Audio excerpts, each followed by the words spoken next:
በጣም የሚያስገርም በጣም የሚደንቅ ነገር ታይቷል። የምር አንድ ሰው ለአንድ ሰው እንዲህ ያህል ይጨነቃል ወይ? ኬዙስ ምንድን ነው? አንድ ሰው ሲወድህ ለምን እየወደደ ነው ማለት አለብኝ። ከዚህ በፊት እንደተናገርኩ ማለት ነው። ሲወድህም ለምን እየወደደህ ነው? ስጠላህም ለምን እየጠላህ ነው? ምክንያቱም ማወቅ አለብኝ። ዳኒን እንዲህ ያህል ለአብርሽ ከወንድሞቹ ይልቅ ከገዛ አንድ ሰው እኮ ምንድን ነው አንድ ቤት ውስጥ ስታድሩ ቤት ውስጥ ያለውን ሰዎችን ምንም ነገር አይነካ። ውጭ ያሉትን ሰዎችን ዝናብ ይነካል አይደለም? ልክ እንደዚሁ ውጭ ያለ ሰው መቼም ቢሆን የሰውን ጓዳ አውቃለው ከአንተ በላይ ማለት አይችልም። ምድር ብትናወጥ ሰማይ ዝቅ ብል ምድር ከፍ ብትል አይሆንም። ግን ይሄ ልጅ ምን ኬዝ አለው? ምንድን ነው ምክንያቱ? የገባችሁ ሰዎች ምስጢሩ እስቲ በኮሜንት አስቀምጡልኝ። ዳኒን እንዲህ ጭርጭር ያደረገው ካቀፈችው ከምስቱ በላይ በልጣለሁ አለ። የበለጠ አብሮ ከተወለዱ ወንድሞች በልጣለሁ አለ።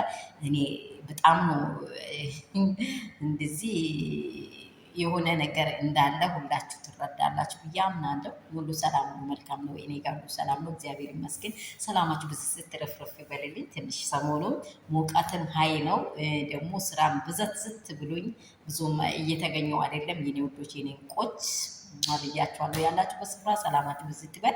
ይህ ቪዲዮ የሚደርሳችሁ ደግሞ ላይክ እና ሼር ሰብስክራይብ እንዳይረሳ።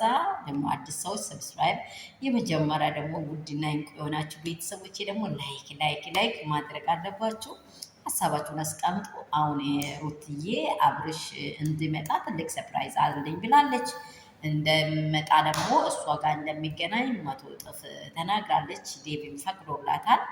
ዛሬ ደግሞ የሚከሰተው አዲስ ነገሮች አሉ። ማታ እንደተናገሩ እግዚአብሔር ደግሞ ለሰዎች ልጆች እህልዋቸው አይቆረጥ ካለ፣ እኔ ሁል ጊዜ የሚያወራው እህልዋቸው አይቆረጥ ካለ የማንም ልጅ አይሰራም። ሩታ ምስጥ እንደሆነች ቤተሰቡ 100 እጥፍ ያውቃል። ሩታ አባቷ ፊት የአብርሽ አባት ፊት ማቀርበው ለምንድን ነው ብላችሁ ብዙዎች እየጠየቃችሁ ነው። ሩታ ቀድማ አባቷ ጋር ፊት ልትቀርብ እኮ የሚያስፈልግ ብሎ ብዙ ነገር አለ። ብዙ ነገር አባትን ፊት ዝም ብለሽ ዞው ብለሽ አትገቢ። አባት ከባድ ነው።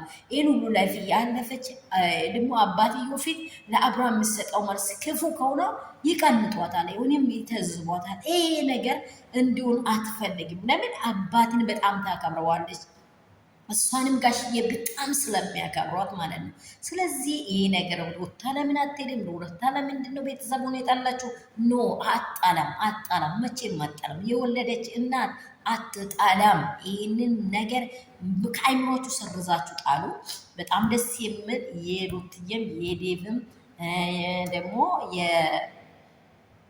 ኤፍኤም በጣም መልካም ሀሳቦቹ ዛሬ ድንቅ ሆኖ ይታያሉ። ሁላችን ደግሞ ይህንን እንጠብቃለን።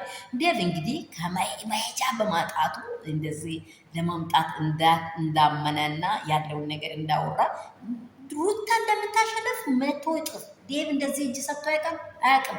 እዛ ጋጋሽዬ የተናገሩት ነገር አለ፣ ጀርባው ላይ ሌላ ነገር አለ። ዴቭን እና ቡዜን ባለፈው አይታችኋል። በቃ እንታረዳለን ያሉ ሰዎች ናቸው። አብርሽን ደግሞ ጤንነት የሚሰጠው ሰላማዊ ስፍራ ላይ አስቀምጦ ነው እንጂ አብርሽን ዝም ብሎ እዛ ሲገለባበጥ አይደለም። ሰው ሁሉ ለየት ብሎ በቃ ቁጭ ብሎ ከልጁ ጋር ከቤተሰቡ ከትዳሩ ጋር ቁጭ ስል ይመለስ ስላል ሰው እንዴት ከትዳሩ ተነጥቆ እንዴት ወፍ ልጆቿን ሲነጥቋት እንዴት ነው የምትሆነው? ይህንን አትረዱም ወይ እንዴ? የሚወደውን ልጁን ተነጥቆ እንዴት ነው ዝም የሚለው? አይምሮውን እንኳን ሳይነካ መቅራቱ ራሱ አብርሽ በጣም እግዚአብሔር እናመሰግናለሁ። ሰላም